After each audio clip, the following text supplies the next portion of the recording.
আসসালামু আলাইকুম। এখন আমি কোথায় জানেন? চট্টগ্রাম মেডিকেলে আসলাম। আমার বিভিন্ন সমস্যা দেখা যাচ্ছে, অনেক ঠান্ডা লাগছে এবং হেক্সি সমস্যা, এটা গ্যাস্ট্রিকের সমস্যা হবে কিনা জানি না। আমার দীর্ঘদিনের এই সমস্যাটা, আমার শরীরে সমস্যা আছে আরও বিভিন্ন। আমার মাজায় সমস্যা, আমি দাঁড়ায় থাকতে পারি না, আমি বসে থাকতে পারি না। আমার বেশি কাজ করলে আমার ব্যথাটা বেড়ে যায়, রাতে ঘুমাইতে পারি না, এমন একটা অবস্থা। আমি মেডিকেলে কয়েকবার চিকিৎসা নিয়েছি, কিন্তু আসলে এভাবে মানে টিকিট কেটে ডাক্তার দেখিয়ে এভাবে আমি চিকিৎসা নিই নাই। অনেক সময় ভর্তি থেকে চিকিৎসা নিয়েছিলাম। এবার একটু অন্যভাবে নিতে চাচ্ছি, বা কীরকম হয় দেখি, কীরকম আমার দুর্ভোগ কাটাইতে হয় বা সিস্টেম কেমন। অনেক সরকারি হাসপাতালে তো সিস্টেমটা অনেক ছোলো হওয়ার কারণও আছে। যেমন এখানে হাজার হাজার মানুষ এখানে চিকিৎসার জন্য আসে বা ট্রিটমেন্ট নেওয়ার জন্য আসে। আসলে এখানে সিস্টেমটা অমন হয় না, প্রাইভেটের মতো না। এখানে টাকাও খরচ হয় কম, এখানে আপনার দুর্ভোগও বেশি, সব কিছুই আপনাকে পোহাইতে হবে।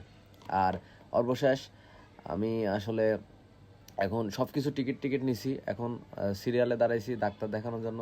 ডাক্তারও দেখানো শেষ। পরে ডাক্তার আমাকে ওষুধ লিখছে, আমাকে অনেকগুলো টেস্ট দিছিল, আমি টেস্টগুলোও করাইছি। তারপরে ডাক্তার আমাকে দেখার পরে আমাকে ওষুধ লিখছে। ওষুধটাও আমি এখান থেকে নিচ্ছি, আমি বাইরের থেকে নিব না। এখন আমার ওই পরিস্থিতি নাই, এখন আমাকে এখান থেকে নিতে হবে। দেখ আলহামদুলিল্লাহ, এখান থেকে ওষুধের দাম জিজ্ঞাসা করলাম এরকম করে। এক সপ্তাহ আমি ওষুধ নিয়ে নিচ্ছি। এক সপ্তাহ ওষুধ আপাতত নিয়ে আমি দেখি এই অবস্থা হয়। ওষুধ 2-2.5 মাসের ওষুধ লিখছে, তো আমি এক সপ্তাহ এখন নিয়ে নিচ্ছি ওষুধটা। নেওয়ার পরে আমি হচ্ছে এখন আপনার এখানে অনেক জাম, কিন্তু হ্যাঁ, এখানে অনেকক্ষণ আমি দাঁড়িয়ে থেকে সিরিয়ালে থেকে, আমার আশেপাশে অনেক মানুষ। আমি কিন্তু এখন বর্তমান ওয়েটিংয়ে আছি। আর এখানে অনেক মানুষই ওষুধ আছে, অনেক ওষুধের দোকানে অনেক মানুষ আছে ওষুধ দেওয়ার জন্য আসলে। তারপরে এখানে আমরা অনেক আমরা 60-70 জন দাঁড়িয়ে আছি ওষুধ নেওয়ার জন্য। আসতেই আছে মেডিকেলে মনে হয় প্রতিদিন মনে হয় 1-2 লাখ মানুষ তো মনে হয় ট্রিটমেন্ট নেয়, প্রতিদিন আপ ডাউন করে। আর ভর্তি রোগীর কথা তো বাদ দিলাম। যাই হোক, চট্টগ্রাম মেডিকেলে মোটামুটি চিকিৎসার ব্যবস্থাটা আর একটু ভালো করা হোক, সিস্টেমটা অনেকে দেখুক, আমাদের চিকিৎসা ব্যবস্থা বাংলাদেশের মধ্যে উন্নতি করা হোক। টাকা পয়সা যদি আপনার বাজেট করা যায় বা খরচ করা যায়, কোনো সমস্যা নাই। দেশের জনগণের যদি আরও ঋণ হতে হয়, কোনো সমস্যা নাই। কিন্তু আসলে চিকিৎসা ব্যবস্থায় যেন টাকা পয়সা খরচ করা হয়, যেন জনগণ বেঁচে থাকলেই ঋণ শোধ করতে পারবে, সমস্যা নাই, কিন্তু তাকে তো বেঁচে থাকতে হবে। এখানে এসে অবহেলা, অপমান, এগুলো আসলে মেনে নেওয়া যায় না। দেশের জনগণকে আগে বাঁচে থাকতে হবে, দেশের জনগণকে সুস্থ থাকতে হবে। যারা আপনার সিস্টেম ব্যবস্থা চালাচ্ছেন, যারা সরকার এখন মাত্র দেশ ধরছে, যাই হোক আলহামদুলিল্লাহ, সরকার সুন্দরভাবে দেশ চালাক এবং মানুষকে বেঁচে থাকার পথটা বেছে দিক বা বের করে দিক, স্বস্তিটা পাক মানুষ। আসলে অস্বস্তিতে মানুষ, আসলে অবহেলিত মানুষ, আসলে অনেকভাবে অনেক সিদ্ধান্ত না নিতে পারে, টাকা পয়সা না থাকার কারণে, অনেকভাবে অবহেলিত হওয়ার কারণে মানুষ ট্রিটমেন্ট নিতে পারে না।